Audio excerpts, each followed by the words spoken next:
Hello everyone. Before we get to the cast proper, we just wanted to address the events that have happened in America over the last week or so.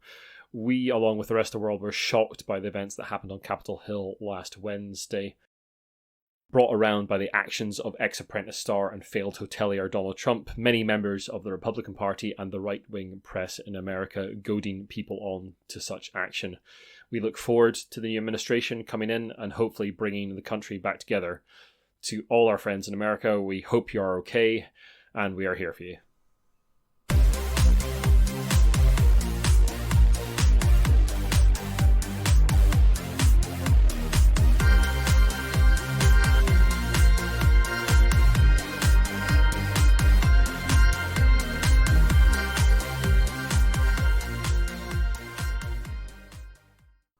Hi there, I'm Ian McAllister.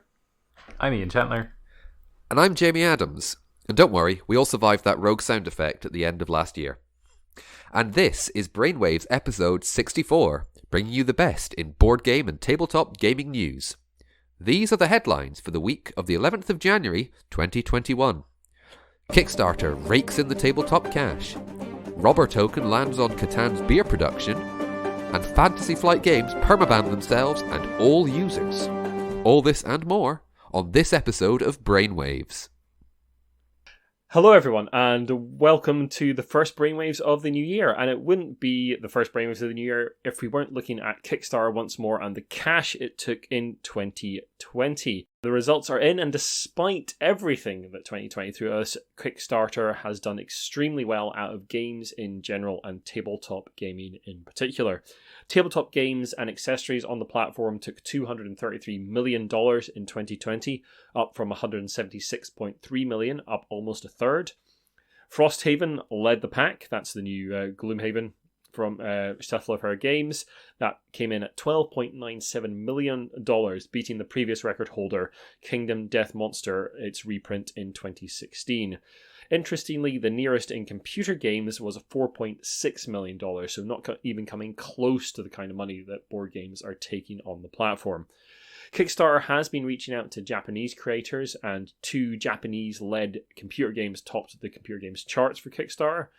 And they are also looking to Europe as a potential growth market, according to Luke Crane, who's head of the games section in Kickstarter, with Kickstarter launching in Poland just recently. So they're obviously looking to expand across the world. They're looking out to reach out to other markets. So do we think Kickstarter is going to continue to dominate through 2021, gents? We've seen GameFound launched recently. They've had a very successful first campaign in ISS Vanguard from Awakened Realms. They have just finished that campaign, sitting at just under $5 million, and that beats their previous game, Etherfields, which funded on Kickstarter, for just under $4 million. So they did better this time round, whether that's just because of their name recognition or a new platform. We don't know. GameFound was originally just a sort of fulfillment side for Kickstarter. All of us have had a couple of Kickstarters that have been fulfilled through GameFound. So what do you think, gents? Are we going to see more from GameFound, less from Kickstarter over the course of 2021, or is Kickstarter going to continue to grow? I think Kickstarter has the audience. I mean, GameFound has the built-in audience, which is nice, but Kickstarter is where it's still at. So I think the net result of GameFound doing all these fancy and neat backer rewards and website integration and all this stuff, the net result of that might just be pressure on Kickstarter to make their website marginally better. A bit of competition, like leading to improvement kind of thing. Yeah, I think there's a reason that we use, to crowdfund something in the same way that we look up something on the internet. We don't look up something on the internet; we Google it. Yeah. You're gonna kickstart it. Well, that's on. Well, it's going to be on Kickstarter now. Yeah, I mean, even if they're using another crowdfunding platform, we still say you're going to Kickstarter, don't we? Or if you use Bing or whatever, you Google it. Yeah, you Google it on Bing, or yeah, my head. Yeah, I like to do that. What's Bing? It was something that was in a Spider-Man film, I think. Yeah, no, ISS Vanguard looked fantastic. I think GameFound's going to do really well. I think with the success of ISS Vanguard, I think there is going to at least be a surge of companies going, well, they did quite well on GameFound. Maybe we can. Yeah. But I think, as Ian put it so succinctly, it's that healthy competition that is going to mean Kickstarter will have to up their ante to go, okay, this is actually a serious competitor. Let's see what we can do. Now, when it comes to the end of the year, we might revisit this and go, remember when Jamie said that? Turns out it was utter mince. Or, turns out when Jamie said that, he was a prophet. In which case, I'll take my my adulation and applause now. Thank you. I'm sure all our predictions for 2020 came absolutely true. Well, I said more... bang on. As I said in the roundup, more asymmetric games, and I'll still repeat the same joke. I didn't expect it to be people working out their own interfaces at their own computers at home. What roundup was that, Jamie? Was that the excellent end-of-year cast we did with Josh Hartley from the Unlucky Frog? That was the wonderful Josh Hartley from the fantastic Unlucky Frog. Anyway, while you're congratulating yourself, why don't you crack open a beer? Just don't roll the wrong dice. Yes, I have a little drink in front of me. Lovely. Now, sadly, it's not beer, although it's quite a nice drink. Tool Beer, who is a Danish brewery from just outside Copenhagen in a town called Svinning, have announced a Catan-themed beer is going to be available at their brewery and restaurant, and it will be available online soon. I'm using inverted commas with my fingers, which is great for an audio-only application, isn't it? Photos that were posted online at the end of the year showed the Catan logo, imagery and text on beer cans, with trade, build, drink being a tagline. I thought that was pretty awesome, to be honest. However, there's a big however. Catan Studios, makers and license holders of Catan, formerly Settlers of Catan, told wonderful site and YouTube channel Dicebreaker, the brewery have acted without their knowledge or permission. That means the Tool Beer Instagram posts featuring the beer have since been deleted, and there's no mention of the beer on their official social media, or it seems almost anywhere else on the internet. It seems like things have been scrubbed clean. Now, what I want to ask you both is it a greater crime to release this without permission? Or was a bigger crime to have missed the obvious wheat beer angle? Well, it's obviously the latter there, isn't it? Like, I'm so angry about wheat beer. in fact, why there weren't Right five there, different flavors? Why weren't 5 different flavors based on the goods you can trade? I'll tell you why, because I don't want to drink wool beer, wood beer, or beer. But I know we posted this up. I think I put it up in the group Discord, and Ian, you just went, why was there no wheat beer? I'm so angry. I'm still angry. So angry right now. Yeah. But, it was a bold step, and, it was one step closer to Catan becoming a lifestyle brand, which was, of course, the phrase touted when Catan shoes were talked about a couple of podcasts ago. So, Ian, just don't worry about that. I know there's no wheat beer, but you can console yourself with Catan Snuggly toys. Oh, yes. Now, released on the 29th of January, which is not too far away, Pop Pickers. I don't know why I said Pop Pickers. This is not Top of the Pops 2, and I'm only 30.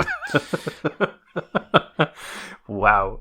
There are going to be licensed cuddly toy versions of the Catan resources, and some of them are slightly anthropomorphized. We have cuddly sheep, a cuddly brick, cuddly wood, cuddly wheat, cuddly ore, and another cuddly sheep, except it's got grey wool and it's got a mask over its eyes, so it makes us think it's some kind of robber sheep. Since you posted that photo, I've been trying to work out what that fifth thing was. It's the robber. And it's a robber sheep. But why? That's not a thing in Catan. But it's a robber. Because I was looking at it and going, why is that ore? I'll tell you why. Because it's been bad.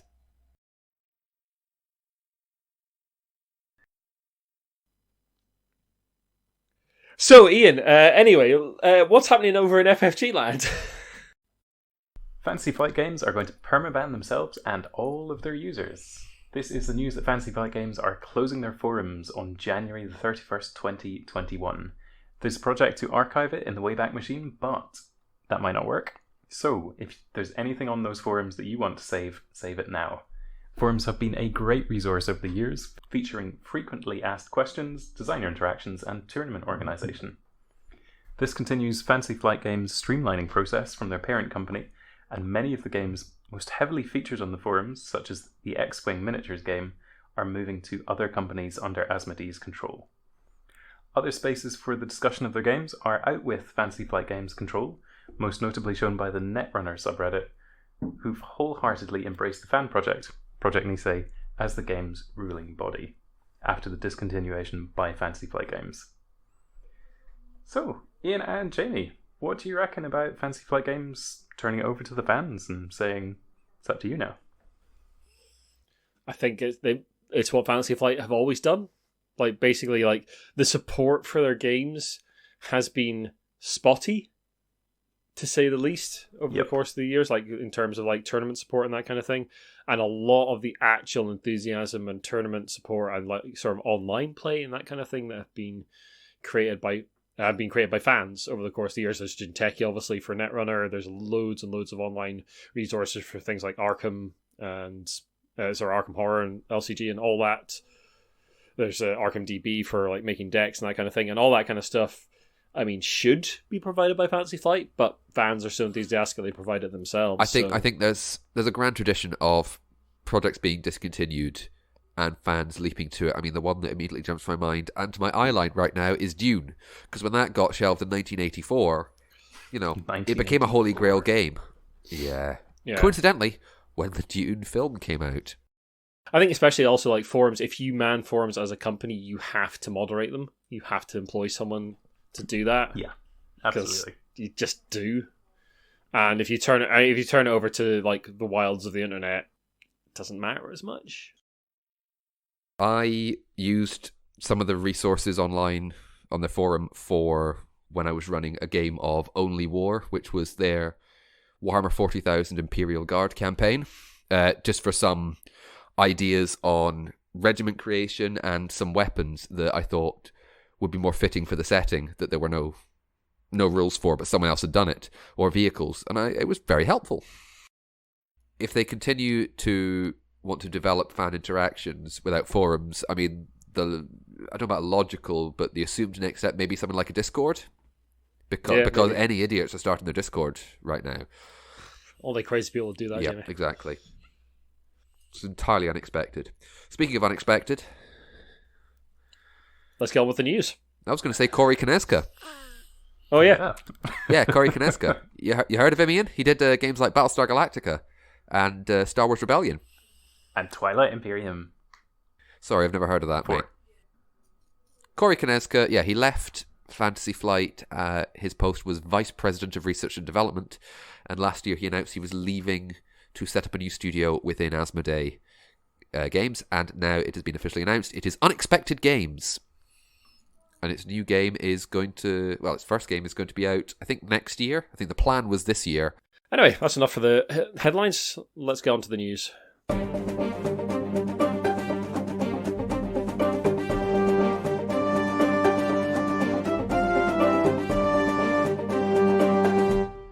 We report in Cast 59 that the creators of the Dragonlance books were taking Wizards of the Coast to courts over Wizards' cancellation of forthcoming projects. Now it seems the case has been dismissed without prejudice. This means the case could be raised again. However, in this instance, the case has been withdrawn by the plaintiffs, aka the Dragonlance books authors, and Margaret Weiss, one of the plaintiffs, has posted on her Twitter, "I know some of you have seen that our lawsuit against Wizards of the Coast was dismissed. I can't say anything yet, but watch for exciting news in the weeks to come, and thank you so much for your support." We think all this points to an out-of-court settlement. We've got to keep our eyes on Twitter and social medias. Absolutely. Funnily enough, there's also been rumours of a new Dungeons & Dragons setting book being announced in the next couple of days or weeks. So who knows if that has anything to do with it. Might not. It might be more likely Greyhawk. Possibly. Just because references to Mordenkainen. The Tome of Foes, for example. That's true. Anyway, Jamie, Origins are mixing up their awards once more. It's January, and I thought I could let my Homburg of awards rest and hibernate, if you will, for a couple of months before I could dust it off again. But no, I've had to take it out the box a little bit early, because, funnily enough, just after we finished recording the last podcast of the year, I'm talking probably hours after we'd finished, there was news from the Origins Awards, and they have decided to change their awards categories. Now, these new changes are to the RPG category specifically, and come after feedback from the jury and publishers. So they've expanded the current raft of awards based on RPGs. So it will now be Best RPG Core Rule Set, Best RPG Supplement, Best RPG Adventure. Good to see them expand that category. It seems natural considering the popularity of things like Itch that we were talking about in the end of year cast, and RPGs in general sort of expanding and growing over the course of 2020. Yep. Makes sense that an awards group like Origins are expanding as well. Yeah, as they become more and more prevalent in the collective popular consciousness and the zeitgeist, it's indeed their accomplishments deserve to be awarded rather than just lumping them all into one thing. I mean, if you want an example from the world of film, when the film Get Out by Jordan Peele came out in 2017, I think, it was nominated at the Golden Globes for Best Comedy or Musical because it wouldn't fit in the Best Drama. Yeah, a bit more striation there, please, folks. Sometimes striation is good. Jamie's lent me his financial pants. I've had to adjust them slightly, but they do fit okay. I mean, it is 2020, so they're actually financial loungewear, like joggy bottoms. Oh, okay, so they're more like financial pajamas. Yeah. Okay, cool. Well, they're extremely comfy. And yes, he's lent me them to talk about the record-breaking Games Workshop. Games Workshop have released a half-year update showing sales of 185 million and profits of 90 million pounds for 2020.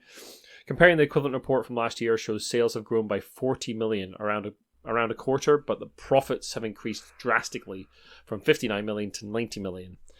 This is incredibly impressive in 2020, considering British businesses faced both a pandemic and the B word.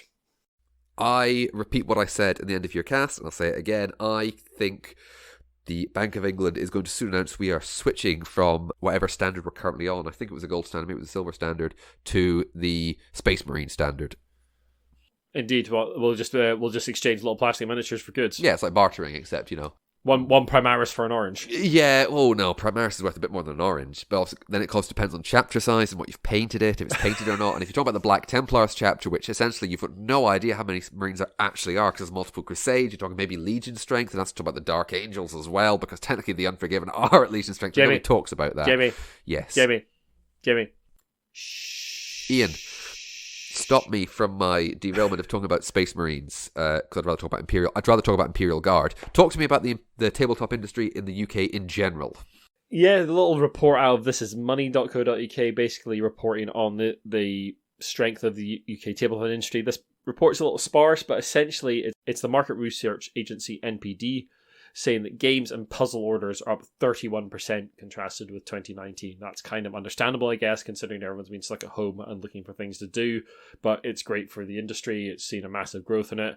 A lot of that stuff's going to be what we would consider not our kind of games. It'll be sort of more mainstream stuff like Cluedo, Monopoly, Scrabble, that kind of thing. No, but Ian, it's all good. Ian, I'm sorry. I'm going to take issue with you there, saying it's not our kind of games. Let's not have this gatekeeping nonsense here, okay?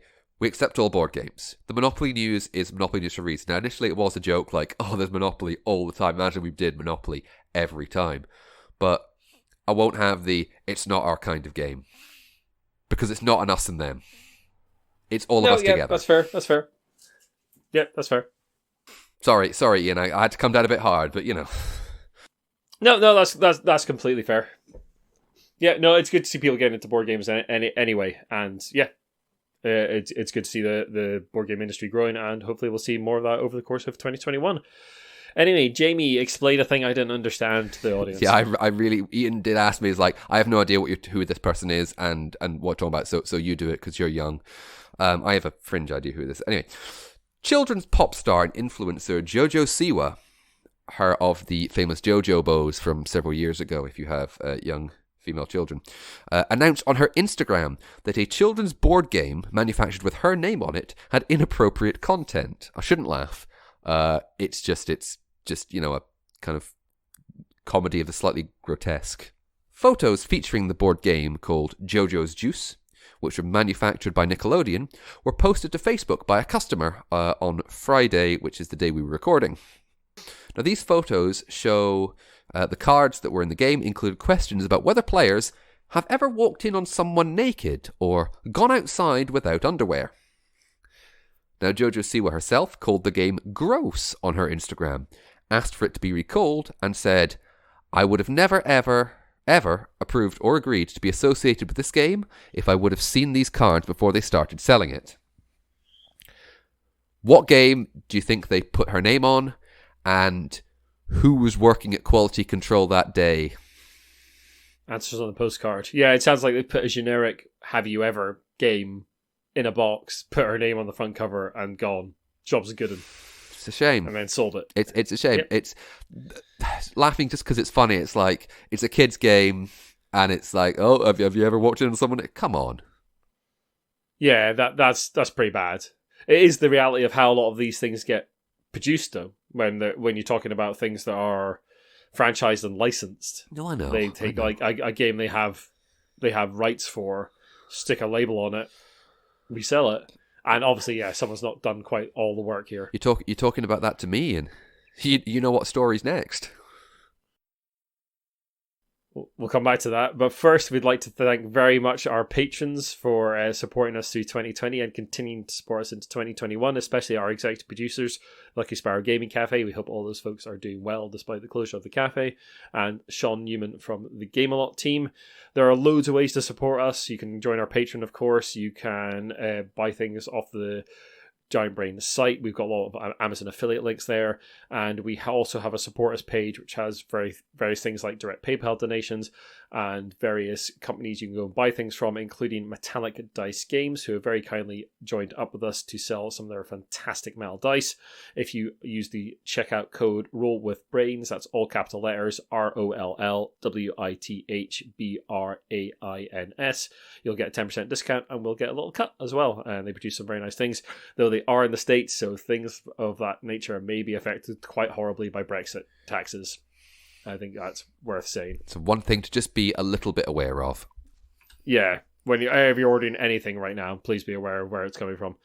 One other thing that we would like to announce is that our Discord is now live. Woo! We have had a private Discord for some time where we chat about the cast and organise things, organise news articles and organise the cast and do this recording as well. Since the sound effect at the end of last year, we have decided to remodel the Discord bring you a virtual Giant Brain HQ. You can join in with that. We'll put a link to the Discord in the show notes. That link will stay open for basically ever. And you are welcome to come and join us and talk about board games, card games, any computer games, anything you want to talk about. We've got loads of categories, loads of ways to interact with us and the various other members of the Discord. And we look forward to growing the community there over the course of 2021 and playing some games to you folks. And you can also come and watch us record live as well in the Brainwaves studio. We're exactly as we sound. Exactly as we sound. There's never any extraneous material. Now, Iain said that we had a private Discord, which don't think you're missing out. It's basically the three of us just organising the podcast, sending each other news, and Iain posting up pictures of his cocktails going, this is pretty good, usually after the third or fourth one. What are you trying to say? I'm trying to say enjoying adult beverages is absolutely fine. It is. And you're proud of your mixology, because we're talking about mixology as well, and books and films and all sorts of things in there. So yeah, do come along, join us on the Discord, chat with us. It'd be lovely to see you there. Let's get out of here, Jamie. Anyway.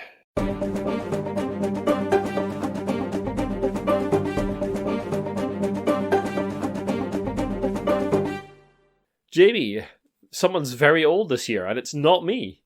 Well, it is you. But also, Monopoly is 85 years old this year. It's crazy to think that game, which is pretty much cemented. I mean, it's one of the bedrocks of board gaming. You know, it's chess. But yeah, 85 years old, Monopoly. Crazy. But it hasn't stopped Hasbro, from throwing a lavish party for Monopoly. And by lavish party, I mean, of course, a new Monopoly edition. Monopoly 85th Anniversary Edition. The board is sort of kind of negatively printed. Where it's, it's kind of black, and where the lettering would be black, instead it's white. So it's, got that very kind of chic look. And all the property titles are still the same colour, but they're sparkly as well. And it features, from Hasbro's website, classic Monopoly gameplay that we all know, and no, it's fine. No, it's what we all know, and we none of that gatekeeping here, Jim. No, I was doing an irreverent and sideways look at it, and we all have cut our teeth at one time or another on Monopoly, which is is absolutely fair. That's true. And it is, we can kind of jokingly go, oh, well, Monopoly. It's a very successful game. So you can't argue with those cold hard cash figures. Anyway. Indeed. Tokens, because tokens are golden, to symbolise, again from the Hasbro website, living the good life of luxury and fun. A race car, sunglasses, a yacht, a bow tie, a jet, a helicopter, a wristwatch, and a top hat. Houses are silver, and hotels are gold, so it's very swanky, very fancy. The money kind of hasn't changed. But, I know. Amazon will have it in stock by the 17th of January, and yeah, it's a very swish monopoly. Well, thank you very much for listening. If you like what you've listened to, then the best way to help us out, as always, is just to share the podcast around on whatever social media is your particular one of choice, and drop us a review and rating on iTunes if you use that platform. That's really, really helpful. You can also follow us on the usual places. Twitter, we're at The Giant Brain. Instagram, Giant Brain UK. Facebook, The Giant Brain. Our website is giantbrain.co.uk, and you can email us about anything in the show at giantbrainuk@gmail.com. And of course, come and join us on our Discord and chat with the team directly about whatever you like. That'd be great to see you there. Thank you very much. Bye-bye. Bye. I'm nodding my head, which is terrible radio.